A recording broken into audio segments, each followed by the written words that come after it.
Antonio Villaraigosa, thank you so much for making time for us. You pronounce my name so well. I try. This is a hard time and a really hard job. Why do you want to be California governor now? You know, I've been Speaker of the California State Assembly, as you may know, where I balanced two budgets with a surplus novel, with a Democratic and a Republican governor. I've been mayor of the biggest city, a city bigger than San Francisco, San Jose, Oakland, and San Diego. I believe that we need a proven problem solver, and more importantly, I believe that we need to acknowledge that Donald Trump isn't the only reason why things are as bad as they are right now here in California. Yes, he's made them worse. These ICE raids, the tariffs, the failure to provide the emergency relief that, you know, both Altadena and the Palisades deserve. But there are problems that we created.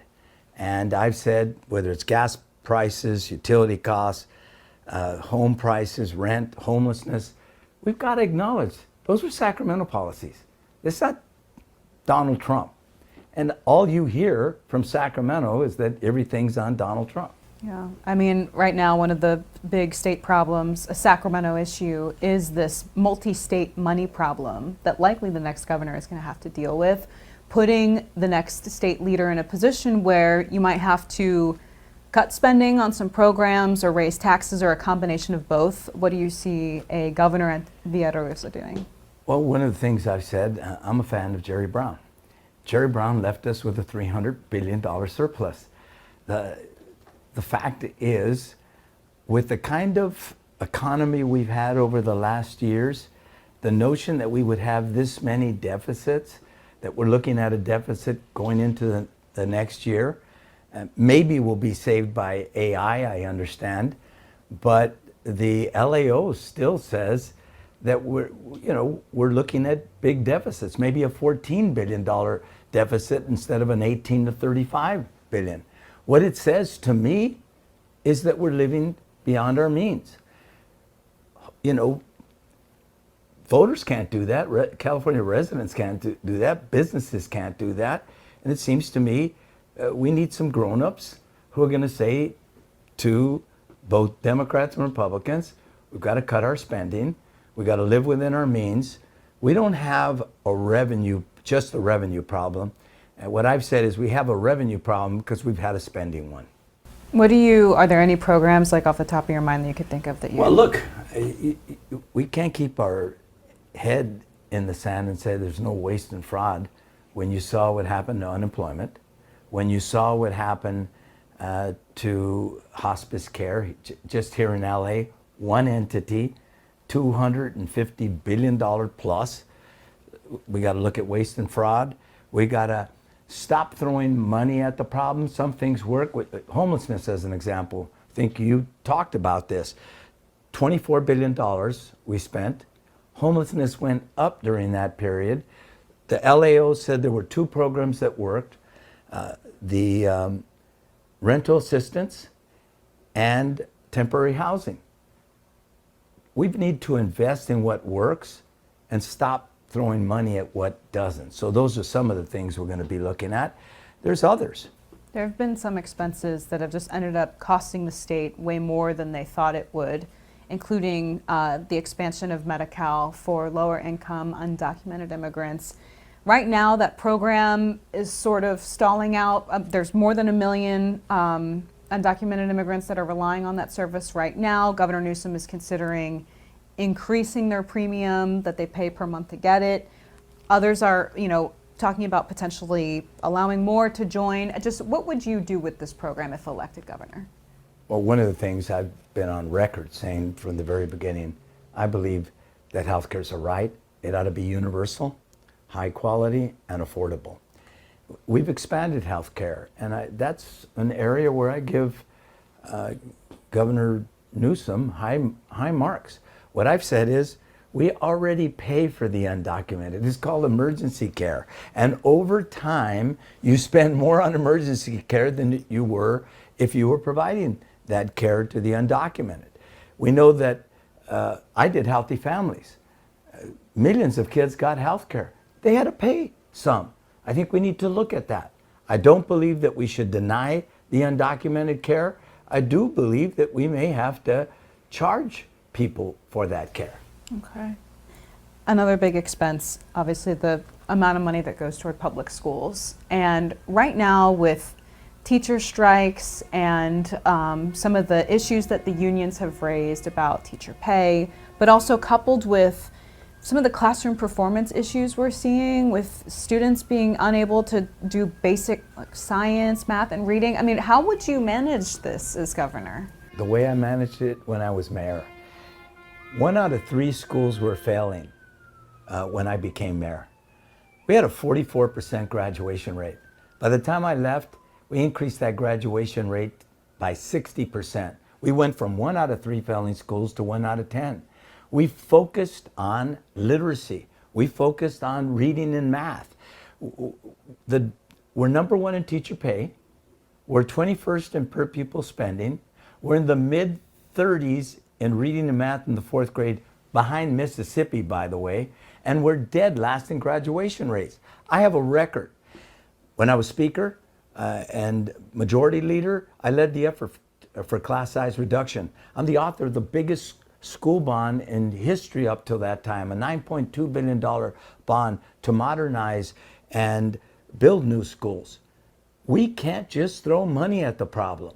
We know that we need to invest more in the kids that are behind. I've said many times, not someone like my son as an example when he was in school, but someone like me 50 years ago when I was. So we need to focus on what works and stop throwing money at what doesn't. Teachers, I know, have been struggling obviously with the cost of living in a lot of these, Absolutely. in a lot of parts of California. How would you broadly, for everyone, lower costs for people in this state? Well, let's take on gas prices as an example. You've actually had some shows focused on those things. We've lost about a dozen refineries over the years, and in the last few years, 3 of them. If we close one more refinery, according to USC, gas prices are going to $8.75 a gallon. So first thing we're going to do, a moratorium on regulations that raise the cost of gas and jeopardize the existence of any more refineries. By the way, they produce the cleanest fuel in the United States of America, among the cleanest fuel anywhere in the world. We need an all-of-the-above strategy. We're seeing with the Iran war that refineries are actually a national security issue. It's why we had so many refineries on the West Coast during World War II. So we need common sense. We need a chief executive that understands it's not just about ideology and great ideas. They actually have to work. And I think that's why my candidacy is important right now. Would that moratorium, would that delay California's climate goal? Like, would you essentially put a moratorium on California's 2045 carbon neutrality goal at this point? Well, here's an example. Let's start with all green vehicles all electric vehicles by 2035. We built 167,000 charging stations in the last 10 years. We need 2 million more in the next 10 years to get to that goal. We don't have, if we built them, we don't have the grid and we don't have the generation capacity. So we need to focus on building generation, distribution, and the grid to get to that goal. We won't get it the way we're going right now. 2045, net zero by 2045. Again, a great goal. The next governor is going to have to work hard to get to that goal, and I'll tell you why. You're not going to do it without small nuclear. You're just not. It's impossible to get there. And you're not going to do that without building the infrastructure that I just said applies to electric vehicles across the board. So we need an all-of-the-above approach that understands we're going to need transition oil and gas for a time until we go all electric and or what other clean technology like small nuclear. Okay. How would you, just switching gears here, make meaningful change on homelessness? I mean, for people to be able to walk on their streets and sidewalks and feel like this is not a place where they've been living. First of all, it's a housing problem, so we've got to build more housing. We've got to streamline permitting. We've got to address the fact that you can sue from Richmond, Virginia, for a project in Richmond, California. Yes, and you don't need to sue on environmental reasons. You could sue for any reason. So we need to fix that. One-stop permitting at the state level, and make sure that cities and counties are doing the same thing. Those are some of the things. We need housing with drug rehab and mental health. We need to make sure, the care courts was a great idea that never really got implemented. You know, I tell people, One Flew Over the Cuckoo's Nest, that movie where it was so easy to put people in a mental institution back then in the 50s, now it's impossible. Both are extremes. There's a middle. We need locked mental institutions, and we need to say the following. We won't criminalize homelessness. We will be compassionate, but chaos on the streets of California cities is unacceptable. Selling drugs in front of cities, in front of cops, is chaos.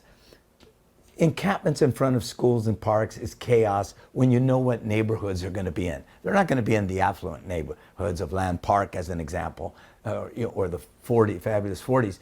They're going to be in the poor neighborhoods. And that's what we got to challenge. It's unacceptable. What is humane about people living in their feces? The answer is nothing. So would care court end if you were to be elected governor? Or? We're going to actually implement care courts and set a standard that if you're a threat to yourself and others and you refuse treatment again and again, yes, you're a candidate for locked institutions. For those who are in locked institutions just on crime, California is in this tug of war, essentially, with the need to reduce prison populations under a court order in the early 2000s. But also, people right now, some don't feel like criminals are being held accountable in the state. How would you manage that? You know, look, I took on 3 strikes are out in the 90s. I was the spear carrier on that issue. I supported 47, but I tell people this. If something's not working, and some parts of 47 weren't working, then we need a course correction. Sacramento said no to Prop 36. I'm the only candidate that actually did commercials supporting it. Not because I believe that we should put everybody in jail, but I do believe in accountability. And most people do, which is why about 70% of the electorate voted for it. Sacramento still hasn't funded it. When I'm governor, we will. Okay. How would you fund it exactly? Well, budgets are a reflection of values. I think public safety is the number one responsibility of government, of a chief executive, the governor, president, or a mayor. And so people have voted for Prop 36. The criticism against 36 was there's not enough drug rehabilitation counseling and therapy. So we're going to fund that. We ought to provide more of that. That's a fair criticism. I intend to do that. You're definitely one of the more middle of the road candidates in this race. And sorry, go ahead. Yeah. I'd say I'm practical. Okay. I'm not an ideologue. Once you've been a mayor, you realize you come in with your ideas and your biases, and then you realize, well, if that's not working, maybe we ought to try something else.